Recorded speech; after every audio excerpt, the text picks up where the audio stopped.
Hello friends, இன்னைக்கு நம்ம 5 real thug incidents தான் பார்க்க போறோம் and you are watching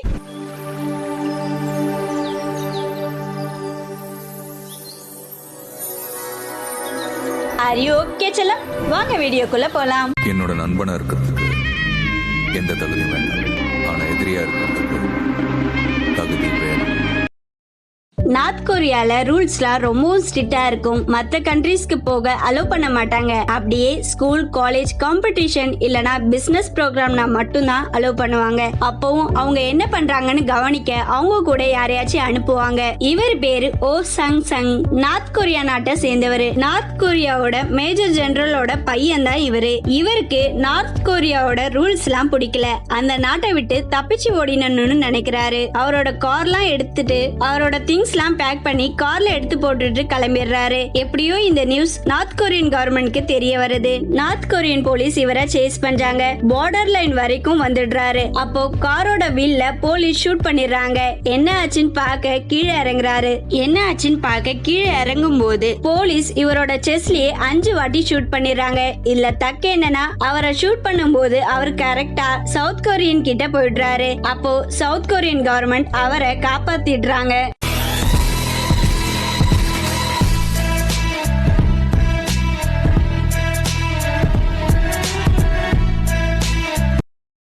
இவர் பேர் டெல்ஷூர். அமெரிக்க நாட்டை சேர்ந்தவர். அவருக்கு சின்ன வயசுல காலேஜ் படிக்கணும்னு ஆசை. ஆனா அவருக்கு ஹெல்ப் பண்ண யாரும் இல்ல. அதனால ஒரு கம்பெனில கார்பெண்டரா வேலைக்கு சேர்றாரு. நம்மள மாதிரி எத்தனை பேர் படிக்கணும்னு ஆசைப்படுவாங்க, அவங்களுக்கு ஹெல்ப் பண்ணணும்னு நினைக்கிறாரு. கல்யாணம் பண்ணிக்கிட்டா நமக்குன்னு குடும்பம் ஆயிடும், மத்தவங்களுக்கு ஹெல்ப் பண்ண முடியாது. அதனால அவர் கல்யாணமே பண்ணிக்கல. அவருக்கு நிறைய பேரை படிக்க வைக்கணும்னு ஆசை. அதுக்கு யார்கிட்டயும் கடன் வாங்க கூடாதுன்னு அவருக்கு சொந்தமா இருந்த 3 மில்லியன் ஒருத்துள்ள எஸ்டேட்டை வித்து 33 பேர் கிராஜுவேஷன் வாங்க காரணமா இருக்காரு. அவர் படிக்க வச்ச எல்லாருமே டாக்டர்ஸ், நர்சஸ், டீச்சர்ஸ் அப்படின்னு பெரிய போஸ்டிங்ல இருக்காங்க. அவருக்குன்னு அவர் வச்சுக்கிட்டது 2 ஷர்ட், 2 ஜீன்ஸ் மட்டும் தான். ஒன்னு டெய்லி யூஸ்க்கும், இன்னொன்னு சண்டே சர்ச்சுக்கு போகிறதுக்காகவும் தான் வச்சிருந்தாரு. 67 வருஷமா ஒரே கம்பெனில கார்பெண்டரா வேலை செஞ்சு $80,000 ரிட்டையர்மெண்ட் ஆகுறாரு. இதுல தக்கே என்னன்னா அவரோட பென்ஷன் காசுல கூட ஒரு குழந்தைய படிக்க வைக்கிறாரு.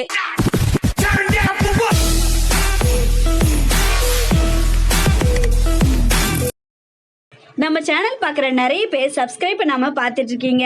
அப்படியே சப்ஸ்கிரைப் பண்ணி சப்போர்ட் பண்ணா நான் கண்டினியூவா வீடியோ பண்ண மோட்டிவேட்டா இருக்கும். இவர் பேர் தான் சுனில் நரேன். இவர் ஒரு west Indies cricket player. T20 மேட்ச்ல பேட்ஸ்மேனுக்கு எப்படி பால் போட்டாலும் அடிக்க தான் பார்ப்பாங்க. ஏன்னா ஏற்கனவே 120 பால் தான் இருக்கு. அதுக்குள்ள எப்படி நிறைய ரன் அடிக்கணும் தான் பார்ப்பாங்க. அதனாலே பேட்ஸ்மேனை கண்ட்ரோல் பண்ண பவுலர்ஸ் ரொம்பவும் கஷ்டப்படுவாங்க. நார்மலா T20 மேட்ச்ல மெய்டின் ஓவர் எடுக்கிறதே கஷ்டம். நார்மல் ஓவருக்கே அப்படின்னா அப்போ சூப்பர் ஓவர்னா அதெல்லாம் நினைச்சு கூட பார்க்க முடியாது. Caribbean Premier League match Trinidad and Tobago Red Steel டீமுக்கும் குயானா அமேசான் வாரியர்ஸ்க்கும் நடக்குது. அதுல ஃபர்ஸ்ட் பேட்டிங் பண்ண TKR 20 ஓவர்ல 118 ரன் அடிக்கிறாங்க. செகண்ட் ஆடின குயானா அமேசான் வாரியர்ஸ் டீமும் 20 ஓவர்ல 118 ரன் தான் அடிக்கிறாங்க. 2 டீமும் ஒரே ரன் எடுத்து மேட்ச் சூப்பர் ஓவருக்கு போகுது. அவங்க அதுல 11 ரன் அடிக்கிறாங்க. 12 ரன் அடிச்சா வின்னு TKR டீம் ஆட வராங்க. அவங்களுக்கு ஆப்போசிட்டா சுனில் நரேன் பால் போடுறாரு. அந்த ஓவர்ல என்ன ஆகுதுன்னா first delivery. Oh, clear miss. Oh, yeah. Clear miss and again. Third delivery. Clear and miss. Fourth delivery. Clear and miss. Hit high in the air in the offside. Is this a chance? Yes, I think it is. Take on.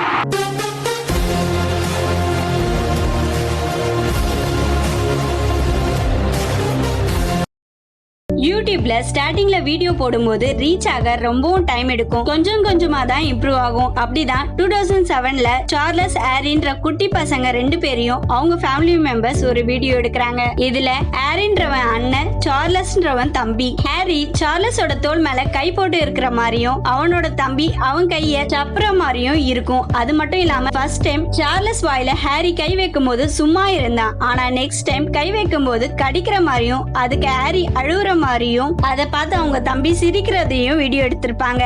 அந்த video வெறும் 55 seconds தான். அதை யூடியூப்லயும் upload பண்றாங்க. அந்த video இது வரைக்கும் 80 கோடி பேர் பார்த்திருக்காங்க. அந்த வீடியோவை ஏலத்துல விடுறாங்க. அதை வாங்க 11 கண்ட்ரி மெம்பர்ஸ் போட்டி போடுறாங்க. கடைசியா 3F மியூசிக்ன்ற கம்பெனி அதை ஏலத்துல எடுக்கிறாங்க. இல்ல தக்கு என்னன்னா வெறும் 55 செகண்ட் வீடியோவை 5.5 கோடிக்கு ஏலத்துல எடுக்கிறாங்க.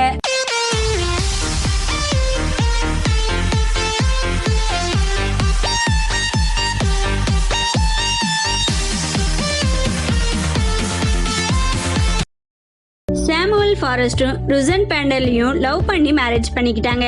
எல்லாரையும் போல அவங்க லைஃபும் ஸ்மூத்தா போயிட்டு இருந்துச்சு. ருசன் பிரெக்னென்ட் ஆகுறாங்க. அதை கேட்ட சாமுவல் சந்தோஷத்துல துள்ளி குதிக்கிறாரு. குழந்தையும் பிறந்துடுது. யாரோட முகத்திலயும் சந்தோஷமே இல்ல. அந்த குழந்தைக்கு டவுன் சிண்ட்ரோம்ஸ் இருக்குன்னு தெரிய வருது.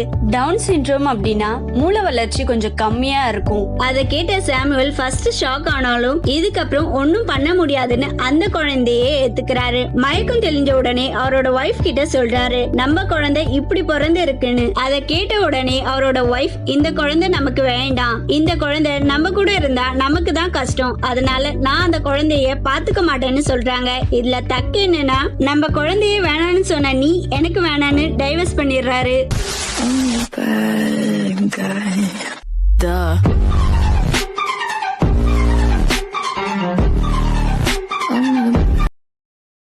நம்மளோட போன வீடியோல நீங்க லாக்டவுன் ரூல்ஸை ஃபாலோ பண்ணுவீங்களான்னு கேட்டிருந்தோம். அதுல ரூல்ஸை ஸ்ட்ரிக்டா ஃபாலோ பண்ணுவேன்னு 68%, அப்பப்போ ஃபாலோ பண்ணுவேன், வேணும்னா நானே அதை பிரேக் பண்ணிப்பேன்னு 17%, ரூல்ஸை ஃபாலோ பண்ண மாட்டேன்னு 4%, லாக்டவுன் ரூல்ஸா அப்படின்னா என்னன்னு 11% கமெண்ட் பண்ணியிருக்கீங்க. ஓகே கேமிங் எஃப்எஃப்ன்றவங்க நான் ரூல்ஸை ஃபாலோ பண்ணலன்னு சொல்லியிருக்காங்க. அதனால அஃபெக்ட் ஆக போறது நீங்க மட்டும் இல்லைங்க, கூட இருக்கவங்களும் தான். ஷாம்ன்றவங்க நான் லாக்டவுன் ரூல்ஸை ஃபாலோ பண்ணி டாக்டர்ஸ்க்காக ப்ரே பண்ணிக்கிறேன்னு சொல்லியிருக்காங்க. சூப்பருங்க. சரவணா சோனுன்றவங்க நான் வீட்லயே தான் இருக்கேன்னு சொல்லியிருக்காங்க. ரிசோ சூர்யான்றவங்க அக்கா நான் இன்னைக்கு வரைக்கும் வீட்டை விட்டு வெளியவே போல, ரோட பார்த்தே 1 மாசம் ஆகுதுன்னு சொல்லியிருக்காங்க. மகேஸ்வரன்றவங்க நான் கூட லாக்டவுன்ல வீட்லயே தான் இருக்கேன்னு சொல்லியிருக்காங்க. அஜித்ன்றவங்க நான் 1 இயரா வீட்லயே தான் இருக்கேன்னு சொல்லியிருக்காங்க. ஜில்லாக்ஸினா எம்எஸ்டி அருண்றவங்க 50% ஃபாலோ பண்றேன்னு சொல்லியிருக்காங்க. பிரபாகரன்றவங்க நான் வீட்லயே தான் இருக்கேன்னு சொல்லியிருக்காங்க. PVK டெக் தமிழ்ன்றவங்க நான் வில்லேஜ்ல இருக்கேன், அதனால ரூல்ஸ் எல்லாம் ஃபாலோ பண்ண தேவையில்லைன்னு சொல்லியிருக்காங்க. விஜய் ராகவன்றவங்க நான் வீட்லயே தான் இருக்கேன், ரேஷன் கடைக்கு போனா கூட மாஸ்க் போட்டு தான் போறேன் அப்படின்னு சொல்லியிருக்காங்க. அங்க போயும் சோஷியல் டிஸ்டன்ஸ் மெயின்டைன் பண்றேன், தேவையில்லாம வெளியவே போறது இல்லைன்னு சொல்லியிருக்காங்க. ஜானிஷ் MSDன்றவங்க நான் வீட்லயே தான் இருக்கேன்னு சொல்லியிருக்காங்க. 20com166 திருமலைன்றவங்க நான் வீட்லயே இருக்க மாட்டேன்னு சொல்லியிருக்காங்க. AG கிஷோர்ன்றவங்க நான் வெளியே போய் 8 மாசம் ஆகுதுன்னு சொல்லியிருக்காங்க. அருண்ன்றவங்க நான் வீட்லயே தான் இருக்கேன், ஃப்ரெண்ட்ஸை ரொம்பவும் மிஸ் பண்றேன்னு சொல்லியிருக்காங்க. கொரோனா முடிஞ்சிட்டு அப்புறம் உங்க ஃப்ரெண்ட்ஸை போய் மீட் பண்ணுங்க. வேல்முருகன்றவங்க நான் கவர்மெண்ட் போட்ட ரூல்ஸை ஃபாலோ பண்றேன்னு சொல்லியிருக்காங்க. I am a fan of TGP சிங்கம்ன்றவங்க நான் ரூல்ஸை ஃபாலோ பண்றேன்னு சொல்லியிருக்காங்க. ஜோதி பிரசாத்ன்றவங்க நான் ரூல்ஸை ஃபாலோ பண்ணல, நான் டெய்லியும் கிரிக்கெட் விளையாட போறேன்னு சொல்லியிருக்காங்க. விளையாட போனாலும் சோஷியல் டிஸ்டன்ஸை மெயின்டைன் பண்ணுங்க, மாஸ்க் போட்டுக்கோங்க. கலை செல்வம்ன்றவங்க நான் அப்பப்போ ஃபாலோ பண்ணுவேன்னு சொல்லியிருக்காங்க. குட்டி பசங்கன்றவங்க நான் லாக்டவுனை ஃபாலோ பண்றேன்னு சொல்லியிருக்காங்க. ஜாய்ஃபுல் ஜர்னின்றவங்க நான் ரூல்ஸை ஃபாலோ பண்றேன், ஏன்னா நான் ஸ்டூடெண்ட், வீட்லயே தான் இருக்கேன், டிவி பாக்குறேன்னு சொல்லியிருக்காங்க. இதே மாதிரி உங்க கமெண்ட்ஸும் எங்க வீடியோல வரணும்னா நாங்க கேட்கிற கொஸ்டினுக்கு ஆன்சர் பண்ணுங்க. மறக்காம சர்ப்ரைஸ் பண்ணுங்க.